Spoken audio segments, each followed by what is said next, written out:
할리우드 탑배우의 한국 방문기가 전 세계에서 큰 화제를 불러일으키고 있습니다. 서울에 도착해서 경험한 문화적 차이에 충격을 받았다고 하는데요. 이번 경험을 통해 한국 이민을 결심했다고 했고, 한국에선 모든 것이 새로운 세상 같았다는 후일담을 남겼습니다. 도대체 어떤 일이 있었는지 알려드리겠습니다. 저는 미국 출신의 경호원 조안나예요. 경호 업무에 발을 들인 지 벌써 10년이 넘었죠. 처음에는 단순히 도전이라는 마음으로 시작했는데 지금은 제 삶의 중요한 축이 되어 있더라고요. 현재는 프리랜서로 활동 중이에요. 제 경력을 토대로 말하자면 꽤 까다로운 임무들을 맡아왔고, 그만큼 다양한 환경에서 일해봤어요. 이번에는 특히나 예측이 쉽지 않은 임무였어요. 바로 배우 로버트 패틴슨의 한국 영화 미키 17 프로모션 일정과 그의 개인 일정까지 소화해야 하는 경호 작업이었죠. 처음에 이 제안을 받았을 때 조금 망설였어요. 한국까지 가야 한다는 게 좀 부담스러웠죠. 한국이라면 오징어 게임이니 뭐니 유명하긴 하지만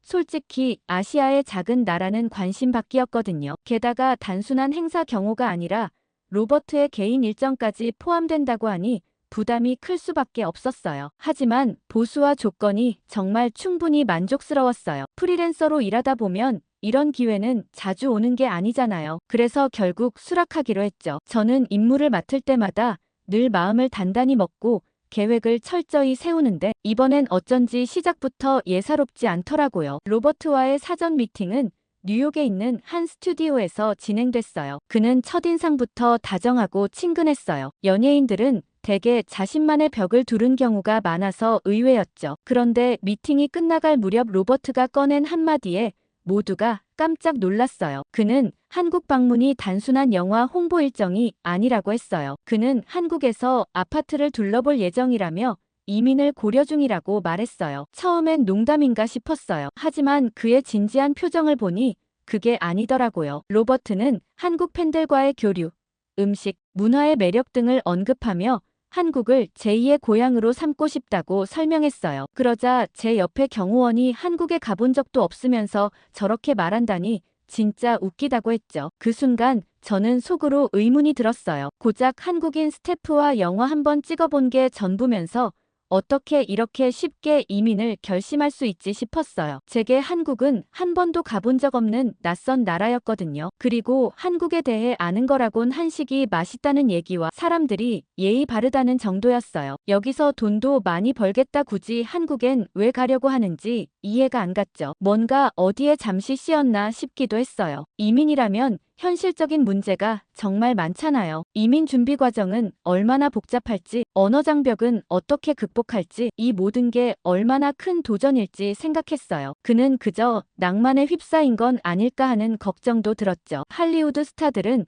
워낙 변덕스러운 성격이니 이것도 그저 일시적인 충동이 아닐까 생각했습니다. 하지만 그의 눈빛은 사뭇 진지했어요. 그렇게 자신있게 말하는 데에는 그만한 확신이 있을 테니까요. 그러면서 정말 한국이라는 나라가 궁금하기 시작했어요. 처음에는 단순히 임무라고만 생각했던 이번 일이 이제는 조금 다른 의미로 다가왔죠. 미팅을 마치고 숙소로 돌아온 후에도 로버트의 말이 머릿속을 떠나지 않았어요. 한국으로 이민을 가겠다고. 정말 쉽지 않은 결정인데 그는 대체 무엇을 보고 그런 결심을 했을까요? 도무지 이해가 되지 않아서 저는 노트북을 열고 한국 아파트를 검색해 보기로 했어요. 그래야 그가 어떤 생각을 하는지 조금이라도 더 이해할 수 있을 것 같았죠. 검색 결과를 보자마자 저는 놀라지 않을 수 없었어요. 화면 가득히 펼쳐진 사진들은 하나같이 똑같이 생긴 회색 건물들이었거든요. 한눈에 보기에도 건물들은 다닥다닥 붙어 있었고 거대한 콘크리트 숲처럼 보였어요. 솔직히 말해서 숨이 막히는 기분이 들었어요. 저는 속으로 뭐야, 이건 전부 똑같이 생긴 회색 건물들이잖아. 저렇게 다닥다닥 붙어 있는 아파트에서 어떻게 살려고 하지? 라고 생각했어요. 미국에서는 보통 한 집 한 집이 독립된 구조로 이루어져 있고 집들 사이에는 꽤 넓은 마당이나 거리가 있잖아요. 그런데 한국 아파트 단지는 그야말로 집들이 모여있는 거대한 군집체 같았어요. 낯설고 솔직히 조금 답답해 보였어요. 조금 더 자세히 살펴보기로 했어요. 검색 결과를 클릭하니 아파트 내부 사진이 나왔는데 솔직히 첫인상은 그리 좋지 않았어요. 모든 것이 너무나 효율적으로 설계되어 있어서인지 딱딱하고 차가운 느낌이 들었어요. 부엌은 말 그대로 손을 조금만 뻗으면 모든 것이 닿을 것처럼 작고 거실은 가구 몇 개만 놓아도 꽉 차 보였어요. 아무리 깔끔하게 정리된 모습이라지만 공간이 너무 제한적이라 사람의 숨소리까지 울릴 것 같은 기분이 들더라고요. 그리고 방도 문제였어요. 사진 속 방들은 하나같이 작고 단순했어요. 침대 하나와 책상 하나로 이미 꽉 차 있는 모습이었죠. 모든 것이 기능적으로 잘 설계되었겠지만 그 효율성이 오히려 사람을 숨막히게 하는 것 같았어요. 저는 방이라는 공간이 단순히 자거나 일하는 곳이 아니라 개인의 이야기가 담기는 곳이어야 한다고 생각하거든요. 하지만 한국 아파트의 방들은 그런 여유로움이나 따뜻함이 느껴지지 않았어요. 마치 생활 공간이 아니라 기계적으로 설계된 박스 안에 갇혀있는 기분이었죠. 그리고 무엇보다 창문 너머로 보이는 풍경이 문제였어요. 다른 아파트들이 빼곡히 들어찬 모습이 보였는데 그게 참 낯설고 불편하게 느껴졌어요. 집에 앉아 창밖을 보면 시원한 하늘과 넓은 풍경이 펼쳐져야 한다고 생각했는데 여기선 옆 건물의 벽이나 같은 구조의 또 다른 아파트들이 시야를 가득 채우고 있었어요. 로버트는 이런 환경을 알고도 이민을 결심한 건지 진심으로 궁금했죠. 저로서는 이해가 되지 않았어요. 노트북을 덮으며 마음이 복잡해졌어요. 밀집된 회색 건물들, 답답하게 느껴지는 내부 공간, 그리고 익숙하지 않은 풍경들까지 한국이라는 나라가 왜 그렇게 특별하다고 말하는지, 그리고 그 모든 이유를 내가 이곳에서 직접 보고 느낄 수 있을지 궁금해졌어요. 이번 임무는 단순히 로버트를 보호하는 것이 아니라 제 자신에게도 새로운 질문을 던지는 여정이 될 것 같았어요. 한국 일정이 다가오면서 추가 미팅이 한 번 더 잡혔고 경호 팀장님이 주최하는 자리였죠. 이번 일정에 대한 세부 사항을 논의하는 자리였지만 그보다는 로버트가 왜 이런 경호를 요청하게 되었는지 배경을 듣는데 더 많은 시간을 썼어요. 경호 팀장님은 지난 몇 년간 로버트가 해외에서 겪었던 위험한 경험들에 대해 이야기했어요. 그 중에서도 남미에서 벌어진 끔찍한 사건은 듣기만 해도 소름이 돋더라고요. 로버트가 한 호텔에서 머물고 있을 때 마약 갱단이 호텔 문을 부수고 들어왔다는 거였어요. 경호팀이 로버트를 방 안에서 빠르게 대피시키긴 했지만 그 과정에서 몇 명의 스태프가 부상을 입었고 로버트는 극심한 트라우마를 겪게 되었다고 했죠. 그 이야기를 들으니 로버트가 해외 일정마다 대규모 경호팀을 동반하는 이유가 이해되더라고요. 겉으로는 차분하고 자신감 넘치는 모습이지만 그 이면에는 위험 속에서 살아남아야 했던 무거운 기억들이 자리하고 있었던 거죠. 특히 중국에서는 공항이나 행사장에서 팬들의 과도한 행동으로 문제가 자주 생겼다고 했어요. 공항에서 질서를 지키지 않아 서로 밀치고 다치는 일이 발생하거나 행사장에서 팬들이 경계를 넘어서 무리하게 접근하려는 일이 반복됐다고 하더라고요. 이런 상황 속에서 로버트는 늘 긴장 속에서 일정을 소화했을 테니 이번 한국 일정에서도 철저하게 신경을 써달라는 부탁은 당연한 요청처럼 들렸어요. 하지만 저는 조금 다른 생각을 하고 있었어요. 물론 치안이 나쁜 나라에서는 언제 어디서든 문제가 생길 수 있죠. 남미나 동남아시아 몇몇 지역은 제가 직접 경험해 본 곳들이라 더 잘 알거든요. 위험한 골목에서의 총격전, 호텔 복도에서 들리던 비명소리 같은 건 결코 드라마 속 이야기가 아니었어요. 그렇지만 한국도 안전하다는 이야기는 사실 드라마나 영화 같은 매체에서만 들어본 적이 있었거든요. 그런 매체들이 사실을 과장하거나 편집해서 보여주는 경우도 많으니 실제로 가보면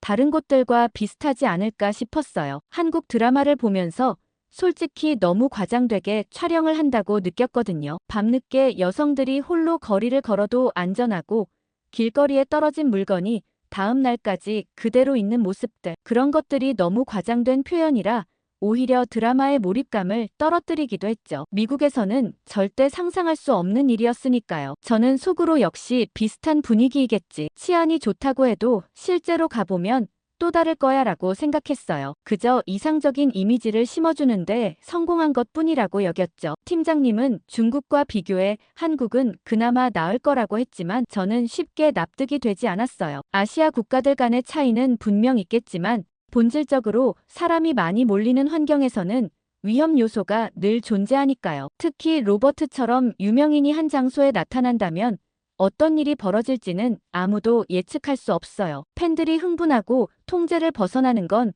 어느 나라에서나 비슷할 거라고 생각했어요. 좀 더 긴장이 되기 시작했어요. 더군다나 로버트는 일정 중에 한국 아파트를 둘러볼 계획까지 세우고 있었잖아요. 단순한 홍보 일정을 넘어 이민을 염두에 둔 개인적인 탐방까지 포함된 일정은 제게 큰 부담이었어요. 그가 호텔이나 행사장 같은 비교적 통제된 공간이 아니라 일반 시민들과 뒤섞이는 상황에서도 안전하게 움직일 수 있도록 준비해야 했죠. 그래서 저는 이번 임무에 대한 마음가짐을 다시 한번 다잡았어요. 치안이 좋든 나쁘든 저희 팀은 늘 최악의 상황을 가정하고 대비해야 했으니까요. 한국이 얼마나 안전한 나라인지 확인하려는 건 제 개인적인 호기심일 뿐, 제 본업은 로버트를 안전하게 보호하는 거였어요. 그리고 그를 지키는 동시에 제가 품고 있던 의문도 하나씩 풀어가야겠다고 생각했어요. 드디어 인천공항에 도착했을 때 저는 긴장으로 온몸이 굳은 느낌이었어요. 비행기를 타고 이동하는 동안 경호 내내 우리가 예상해야 할 최악의 상황에 대해 논의했거든요. 공항에서 유명 인사를 맞이하려는 팬들이 몰려들었을 때 얼마나 혼란스러운 상황이 벌어질 수 있는지는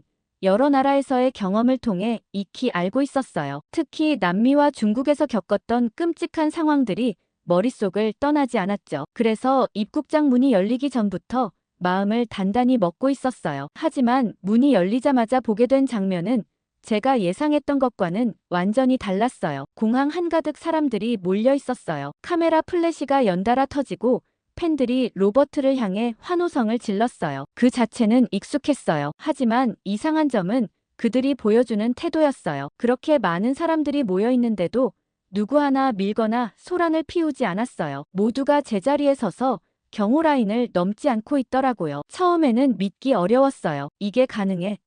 라는 생각이 들 정도였죠. 사람들이 보여준 질서 정연함은 정말 인상 깊었어요. 어떤 팬은 카메라를 들고 로버트를 찍으면서도 경호원들에게 방해되지 않도록 조심스럽게 움직였고, 또 다른 팬들은 로버트가 지나가는 모습을 조용히 바라보기만 했어요. 큰 소리로 외치거나 무리하게 가까이 가려는 사람도 없었어요. 이 모습은 제가 이전에 경험했던 공항 팬덤의 혼란과는 너무 달랐어요. 예를 들어 남미에서는 팬들이 공항의 장벽을 뛰어넘거나 심지어 경호원들과 몸싸움을 벌이는 일도 있었고, 중국에서는 사람들이 질서를 무시하고 서로를 밀치다가 부상을 입는 경우도 많았어요. 그런 장면들에 익숙했던 저로서는 지금 눈앞에 펼쳐진 이 모습이 정말 믿기지 않았어요. 저뿐만이 아니었어요. 다른 경호팀원들도 어리둥절한 표정을 짓고 있었죠. 팀장님은 제게 살짝 고개를 끄덕이며 이게 한국인가 봐라는 듯한 눈빛을 보냈어요. 저도 모르게 미소가 지어지더라고요. 예상했던 혼란이 없으니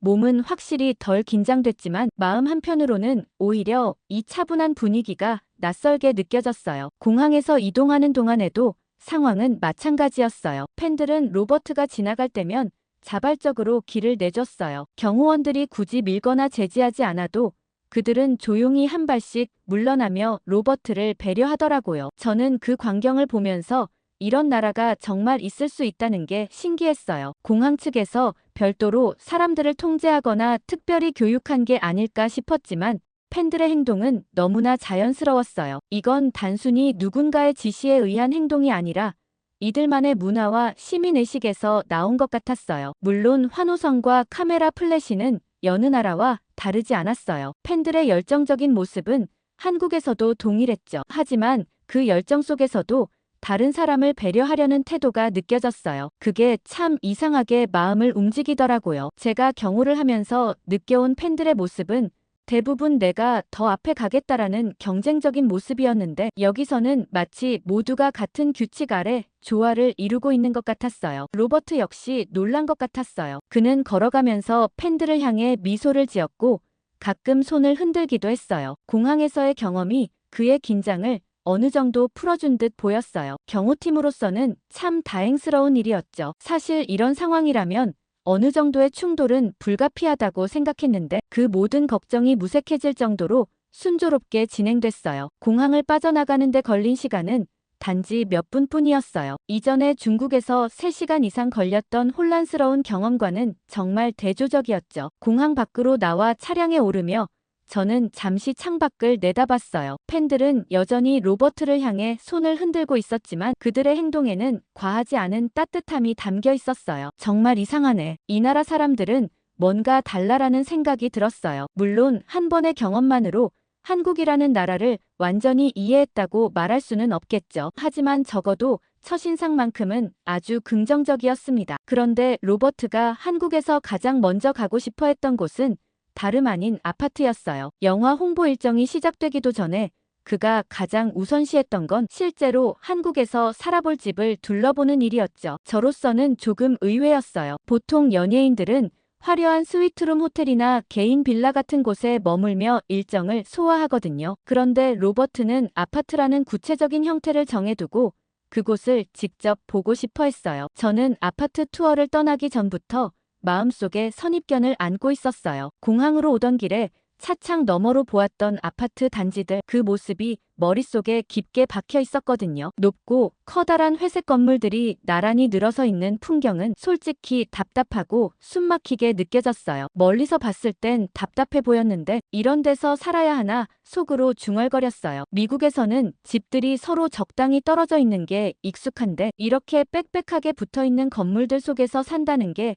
상상이 잘 되지 않았어요. 하지만 그런 생각도 잠시. 아파트 투어가 시작되면서 제 인상은 점점 바뀌기 시작했어요. 첫 번째로 방문한 아파트 단지의 입구부터가 전혀 예상 밖이었거든요. 경비실 옆으로 잘 정돈된 조경이 펼쳐져 있었고 곳곳에 나무와 꽃이 심어져 있었어요. 건물 외관은 분명 멀리서 봤을 때와 같은 회색이었지만 가까이서 보니 단조롭다기보다는 세련된 느낌이었어요. 입구 쪽에 작은 분수가 있었는데 물줄기가 반짝이는 걸 보니 마음이 조금씩 누그러졌어요. 공인중개사가 우리를 반갑게 맞이하며 건물 내부를 안내하기 시작했어요. 통역을 통해 설명을 들으며 로버트와 함께 내부로 들어섰는데 로비부터 눈길을 사로잡았어요. 높게 뻗은 천장과 넓은 공간, 그리고 은은하게 흐르는 음악까지 모든 것이 호텔의 로비를 방불케 했어요. 심지어 로비 한쪽에는 작은 카페와 독서 공간이 마련되어 있었는데 그 섬세함이 놀라웠어요. 엘리베이터를 타고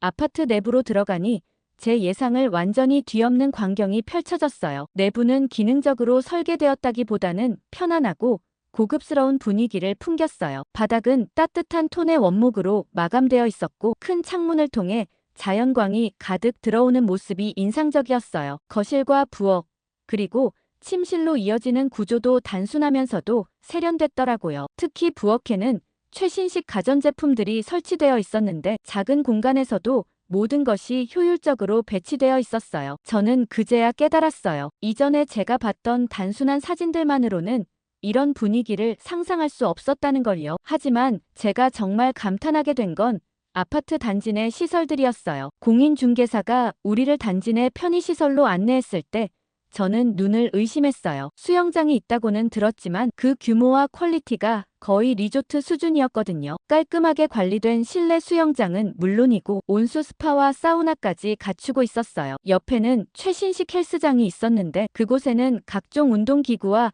개인 트레이닝 공간까지 마련되어 있었어요. 그 외에도 아이들을 위한 키즈룸, 주민들이 사용할 수 있는 파티룸, 심지어 조식 서비스를 제공하는 공간까지 있었어요. 미국에서도 고급 아파트 단지들은 많지만 이런 식으로 생활 전반을 완벽히 지원하는 시설을 갖춘 곳은 흔치 않아요. 모든 것이 잘 갖춰져 있으니 굳이 외출하지 않아도 단지 안에서 대부분의 필요를 해결할 수 있을 것 같았어요. 저는 속으로 리조트를 방불케 한다는 말이 이런 데 쓰이는 거구나라고 생각했어요. 로버트 역시 이런 점들에 깊은 인상을 받은 듯 했어요. 그는 통역사를 통해 공인중개사에게 여러 질문을 했고 아주 적극적으로 아파트 곳곳을 둘러봤어요. 저는 그의 열정적인 태도를 보며 그가 왜 이곳에 이민을 고려하고 있는지 조금은 이해할 수 있을 것 같았어요. 적어도 이 아파트 단지 안에서라면 로버트가 찾고 있는 편안한 일상과 안정감을 충분히 누릴 수 있을 것 같았거든요. 투어를 마치고 아파트를 나오면서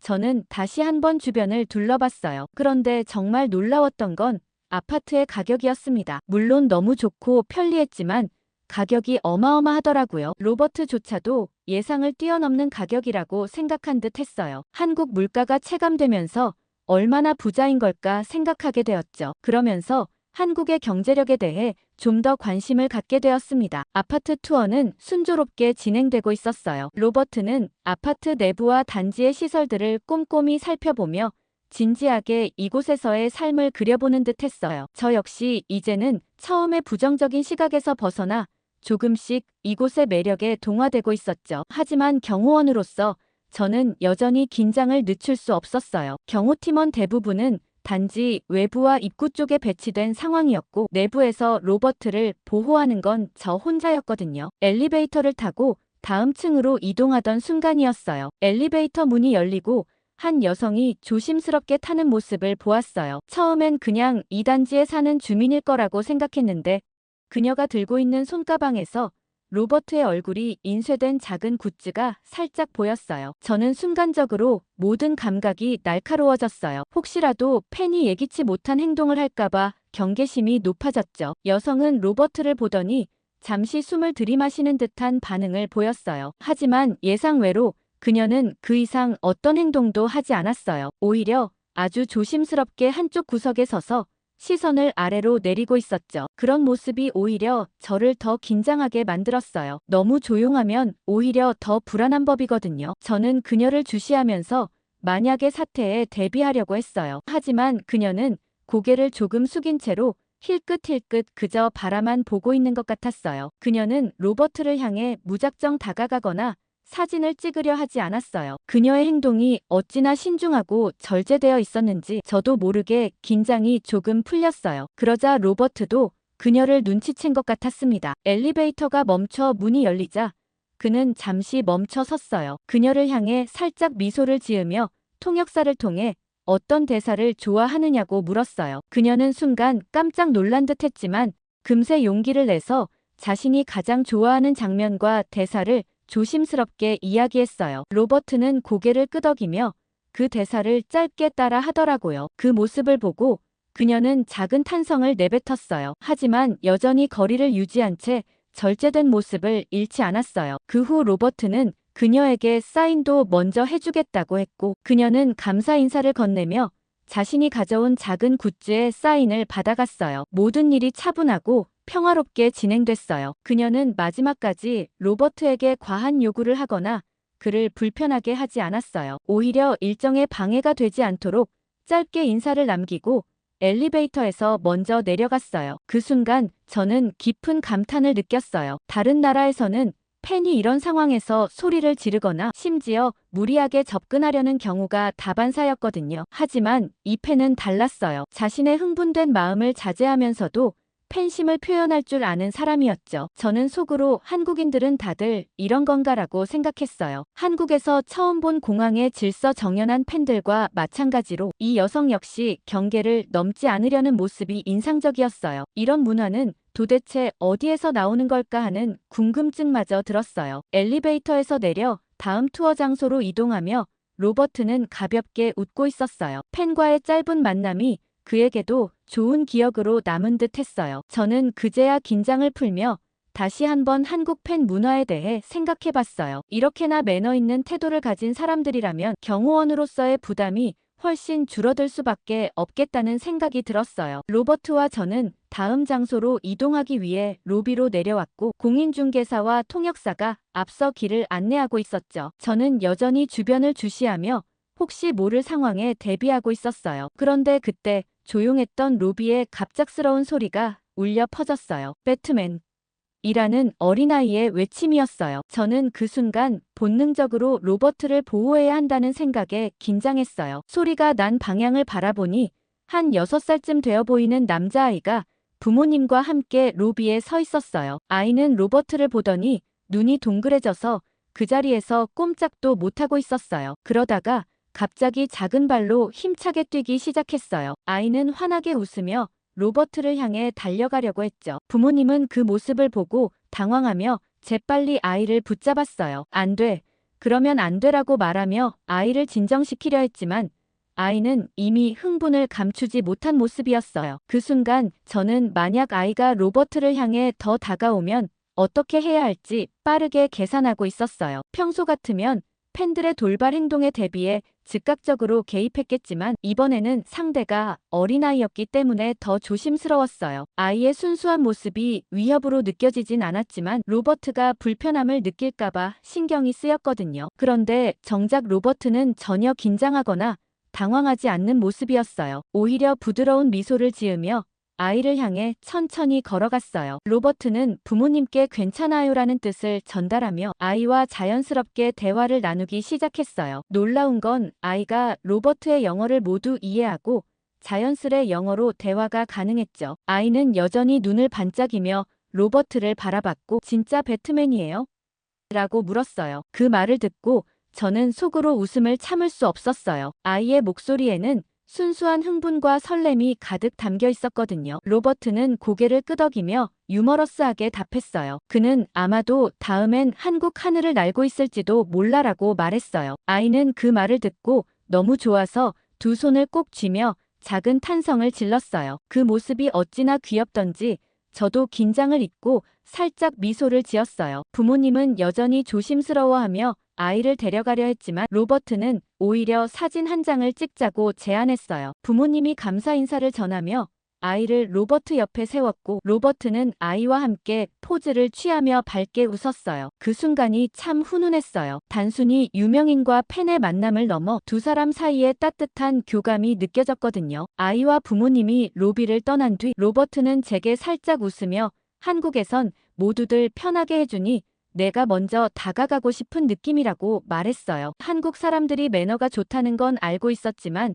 이 정도일 줄은 몰랐다며 한국으로 이주를 결정한 게 너무 잘한 것 같다는 확신이 든다고 했죠. 그의 표정에는 만족과 여유가 가득했어요. 이번 투어는 제게 단순한 경우 임무 그 이상으로 다가오고 있었어요. 한국이라는 나라와 사람들에 대해 제가 품고 있던 선입견이 조금씩 허물어지고 있다는 걸 느꼈어요. 로버트 역시 이런 경험을 통해 이곳에서의 삶에 대한 기대를 더 키워가는 듯 했어요. 그리고 다음날 영화 시사회는 한국 일정 중 가장 중요한 행사 중 하나였어요. 당연히 저는 경호원으로서 긴장을 늦출 수 없었죠. 하지만 막상 현장에 도착하고 나니 공항에서 느꼈던 것처럼 또 한 번 예상이 빗나갔어요. 시사회장은 팬들로 가득했지만 그들의 태도는 놀랍도록 질서정연했거든요. 팬들은 미리 배정받은 좌석에 앉아 있었고 이동할 때도 조용히 줄을 지켜 움직였어요. 로버트가 모습을 드러내자 환호성과 박수가 이어졌지만 그 안에는 통제할 수 없는 혼란은 전혀 없었어요. 팬들 사이에는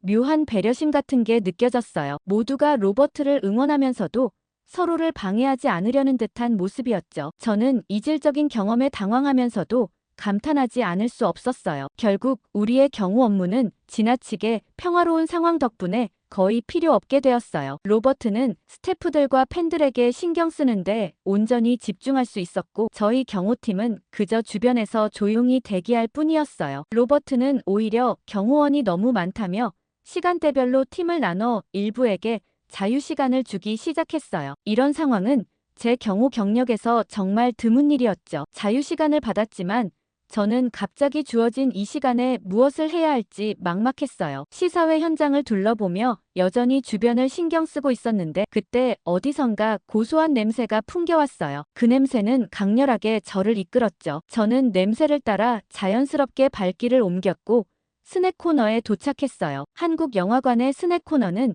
저에게 작은 충격을 안겨줬어요. 미국의 영화관에서는 보통 팝콘과 탄산음료가 줄을 이루잖아요. 그런데 여기서는 그 이상의 선택지가 너무 많았어요. 가장 먼저 눈에 들어온 건 팝콘이었는데 크림치즈 맛, 카라멜 맛, 심지어 매운맛 팝콘까지 종류가 다양했어요. 그 옆에는 고구마 말랭이와 치즈볼 같은 독특한 간식들이 진열돼 있었어요. 저는 이 모든 게 너무 신기했어요. 이렇게 다양한 맛과 형태의 간식이 있다는 건 상상도 못했거든요. 또 한 가지 놀라웠던 건 영화관에서 판매하는 음료와 음식의 종류였어요. 단순히 탄산음료나 물을 파는 게 아니라 커피부터 시작해서 생과일 주스, 심지어 맥주까지 있더라고요. 음식 코너에서는 떡볶이나 핫도그 같은 한국식 간식도 판매하고 있었어요. 이건 영화관이라기보단 마치 작은 푸드코트 같아라고 속으로 생각했어요. 저는 그저 영화 상영 전에 스낵을 고르는 시간조차 이렇게 흥미로울 수 있다는 게 믿기지 않았어요. 결국 저는 고소한 냄새의 주인공이었던 카라멜 팝콘과 한국식 핫도그를 사게 됐어요. 팝콘은 달달하면서도 은은한 버터향이 느껴졌고 핫도그는 겉은 바삭하고 안은 부드러운 게 정말 독특했어요. 간단히 스낵을 먹으면서 영화관 내부를 둘러보니 마치 작은 놀이공원처럼 보였어요. 상영관 외에도 VR 체험존이나 게임 공간 같은 시설이 있었고 가족 단위로 온 사람들이 즐겁게 시간을 보내는 모습이 인상적이었어요. 이 모든 걸 보면서 저는 한국 영화관은 단순히 영화를 보는 곳이 아니라 그 자체로 하나의 종합적인 엔터테인먼트 공간이라는 걸 깨달았어요. 미국에서는 영화관이 영화 감상을 위한 장소로만 기능한다면 여기선 사람들이 다양한 경험을 즐길 수 있는 멀티플렉스 같은 곳이었죠. 이곳에서는 영화를 보기 전부터 이미 즐거운 시간을 보내는 게 가능하다는 게 참 신기했어요. 자유시간이 끝나갈 무렵 저는 경호 업무로 다시 복귀하며 로버트와 팬들을 지켜봤어요. 그는 팬들과 함께 사진을 찍고 사인을 하며 행복한 표정을 짓고 있었어요. 그동안의 긴장이 풀린 듯한 모습이었죠. 저는 그를 보며 이 시사회는 그에게도 그리고 우리 팀에게도 잊지 못할 경험이 될 것 같아라고 생각했어요. 영화 시사회는 한국의 또 다른 매력을 발견하게 해준 순간이었어요. 단순히 질서정연한 팬들뿐만 아니라 영화관이라는 공간의 색다른 모습까지 제게 신선한 충격을 줬거든요. 일정이 모두 마무리된 저녁, 로버트와 저는 마장동에 위치한 한 고깃집에서 마지막 식사를 함께하게 되었어요. 스태프들은 이미 다른 자리에서 저녁을 즐기고 있었고 우리 둘은 조용히 고기를 굽기 시작했어요. 마장동이라는 이름 자체가 낯설었지만 이곳이 한국에서 한우로 유명한 동네라는 설명을 듣고는 기대가 되더라고요. 고깃집의 분위기는 정겹고 소박했어요. 미국에서 익숙한 화려한 스테이크 하우스와는 전혀 달랐죠. 실내는 단순했지만 각 테이블에 작은 불판이 있고 그 위에서 신선한 고기를 구워 먹는 형태가 어찌 보면 더 정감있게 느껴졌어요. 고기를 굽는 동안 바닥에서 들려오는 조용한 지글거림과 고소한 냄새는 금세 긴장을 풀어줬어요. 저는 한우를 먹어본 적이 없었기 때문에 로버트가 먼저 한 조각을 먹고 감탄하는 모습을 보며 점점 기대가 커졌죠. 한우는 정말 놀라웠어요. 고기의 부드러움과 깊은 풍미는 입안에서 녹아드는 듯 했어요. 미국의 스테이크와는 완전히 다른 느낌이었죠. 로버트도 한우의 맛에 깊이 빠진 듯 감탄사를 연발하며 더 먹기 좋게 고기를 뒤집고 있었어요. 그렇게 맛있는 음식을 나누며 이야기가 자연스럽게 흘러갔어요. 로버트는 고기를 천천히 먹으면서 자신의 과거에 대한 이야기를 꺼냈어요. 그는 경호원들과의 신뢰를 쌓는 것이 얼마나 힘들었는지에 대해 말했죠. 특히 그가 중국에서 겪었던 끔찍한 경험을 떠올리며 표정이 잠시 어두워졌어요. 그는 팬들의 무질서한 행동 때문에 자신이 크게 다쳤던 일을 설명했어요. 당시 공항에서 팬들이 로버트를 가까이 보기 위해 서로를 밀치면서 상황이 통제 불가능해졌고 그 과정에서 로버트는 보호막을 벗어난 채 팬들 틈에 갇혔다고 했어요. 팬들 중 일부는 그의 옷을 잡아당기고 심지어 넘어뜨리기까지 했다고 했죠. 그 사고로 인해 그는 갈비뼈에 금이 가는 부상을 입었고 이후로 해외 일정마다 경호원들을 더욱 신중히 고용하게 되었다고 고백했어요. 그는 당시 자신이 경호원들을 신뢰하지 못했던 점에 대해 후회도 느꼈다고 말했어요. 경호원들과의 원활한 소통이 부족했던 게 문제였고 그로 인해 더 큰 사고로 이어진 것 같다고 했죠. 그 이야기를 들으면서 저는 그의 말 속에 담긴 후회와 아쉬움을 느낄 수 있었어요. 동시에 이번 한국 일정에서 경호팀과의 관계가 훨씬 원활해졌다는 점도 강조하며 고마움을 표현했어요. 그는 그가 자신의 약한 순간을 털어놓으며 경호원으로서의 제 역할을 신뢰해 준다는 점에 감사함을 느꼈어요. 평소에 이런 깊은 이야기를 들을 기회는 거의 없었거든요. 보통은 저희가 배경에서 조용히 움직이고 유명 인사와의 교류는 최소화하는 게 일반적이에요. 하지만 이날은 달랐어요. 고깃집의 따뜻한 분위기와 한우의 깊은 맛이 로버트와 저 사이의 벽을 허물어준 것 같았죠. 저도 그에게 제 경험에 대해 이야기하기 시작했어요. 경호 업무를 하면서 여러 나라를 다녔고 때로는 위험천만한 순간도 있었지만 이렇게 인간적으로 가까워진 적은 없었다고 솔직히 말했어요. 경호원과 클라이언트라는 공식적인 관계를 넘어 서로를 이해하려는 대화가 이루어진 건 정말 특별한 일이었어요. 로버트는 제 이야기를 경청하며 고개를 끄덕였고, 그렇게 우리는 문화적인 차이에 대해서도 이야기를 나눴어요. 로버트는 한국 팬들의 질서정연한 모습과 배려심에 대해 계속해서 놀라움을 표현했어요. 그는 자신이 여러 나라에서 많은 팬들을 만났지만 한국처럼 매너를 지키면서도 열정적인 팬 문화를 경험한 적이 없다고 말했어요. 그 말에 저는 공감할 수밖에 없었어요. 한국에서의 경험은 저 역시 새로웠고, 이 나라 사람들에 대해 더 알고 싶어지는 계기가 되었거든요. 고기가 다 익어갈 무렵, 로버트는 이번 한국 일정이 자신에게 아주 특별했다고 말했어요. 그는 이곳에서 느낀 것들이 단순히 일적인 성과를 넘어 개인적으로도 많은 영감을 줬다고 했어요. 식사를 마치고 고깃집을 나서는 길에 로버트와 저는 짧게 웃으며 서로에게 감사의 인사를 전했어요. 마장동 고깃집에서의 맛있는 식사를 마친 후 저는 소화를 좀 시키고 싶어서 혼자 거리를 걷기로 했어요. 배도 부르고 날씨도 선선해서 잠깐 산책하기에 딱 좋았거든요. 로버트와의 대화에서 느꼈던 따뜻한 여운을 곱씹으며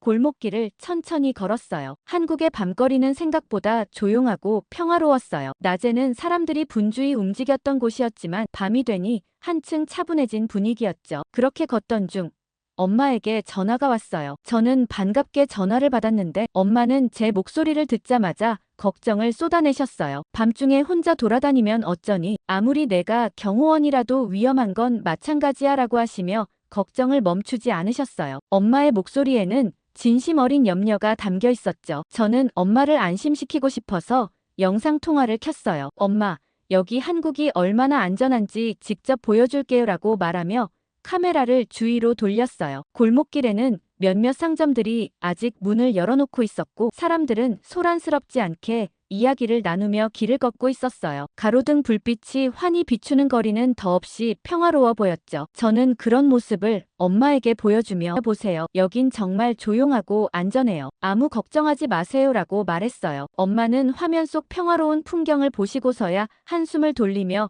그래도 너무 늦지 않게 숙소로 돌아가라고 하셨어요. 전화를 끊으면서 저는 엄마의 걱정이 이해되면서도 한국에서 느낀 안정감이 새삼 특별하게 다가왔어요. 통화를 마치고 길을 걷다 보니 한 가게의 간판이 눈에 들어왔어요. 주인이 없는 가게였는데 손님들이 물건을 사가고 있었죠. 저는 순간 멈춰서서 간판을 다시 봤어요. 구글 번역으로 검색해보니 무인 아이스크림 가게더라고요. 호기심이 발동한 저는 문을 열고 안으로 들어갔어요. 가게 내부는 깔끔하게 정돈되어 있었어요. 냉동고가 일렬로 나란히 놓여 있었고 그 안에는 각양각색의 아이스크림이 가득했어요. 벽에는 구매 방법이 적힌 안내문이 붙어 있었는데 번역해보니 정말로 점원이 없는 가게였어요. 고객이 원하는 아이스크림을 고른 뒤 셀프 계산대에서 직접 결제하는 시스템이었죠. 저는 그걸 보며 감탄하지 않을 수 없었어요. 이게 정말 가능하다고 라는 생각이 머릿속을 맴돌았어요. 냉동고를 열어보니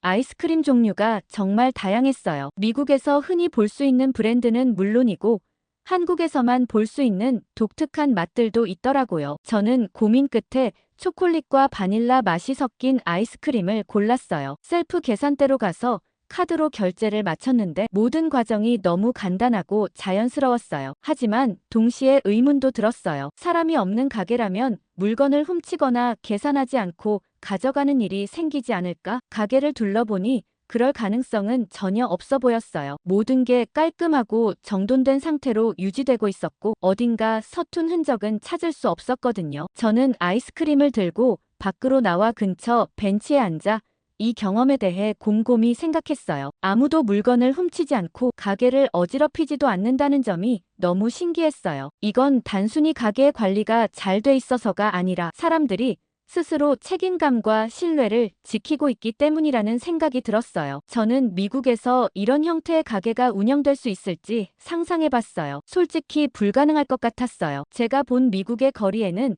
종종 홈리스들이 주변을 어지럽히거나 상점에 무단으로 들어가는 일이 많았거든요. 무인 가게 같은 시스템은 분명 큰 리스크를 감수해야 할 일이었겠죠. 그런 점에서 한국은 정말 다른 세상이었어요. 여긴 진짜 다르구나라는 생각을 하며 아이스크림을 한 입 먹었어요. 달달한 맛이 입안에 퍼지며 마음까지 편안하게 만들어줬어요. 저는 그 순간 한국이 왜 이렇게 안전하고 신뢰 기반의 문화를 가질 수 있는지 궁금해졌어요. 그리고 그런 문화를 직접 체험하게 된 게 참 특별하다는 생각도 들었어요. 숙소로 돌아가는 길에 저는 다시 한번 한국의 밤거리를 둘러봤어요. 평화롭게 이어지는 골목과 조용히 서로를 배려하며 살아가는 사람들이 머릿속에 깊이 각인됐어요. 이곳은 단순히 새로운 나라가 아니라 제가 익숙했던 환경과는 전혀 다른 매력을 가진 세계였어요. 정말 특별한 경험을 하고 있구나라는 생각을 하며 숙소 문을 열었어요. 오늘 밤의 기억은 오랫동안 제 마음속에 남을 것 같았어요. 오늘 사연 어떻게 들으셨나요? 한국에서의 놀라운 경험이라는데 아파트 가격이나 무인 아이스크림 가게에 대해 어떻게 생각하시는지 댓글 많이 달아주세요. 감동 필름이었습니다.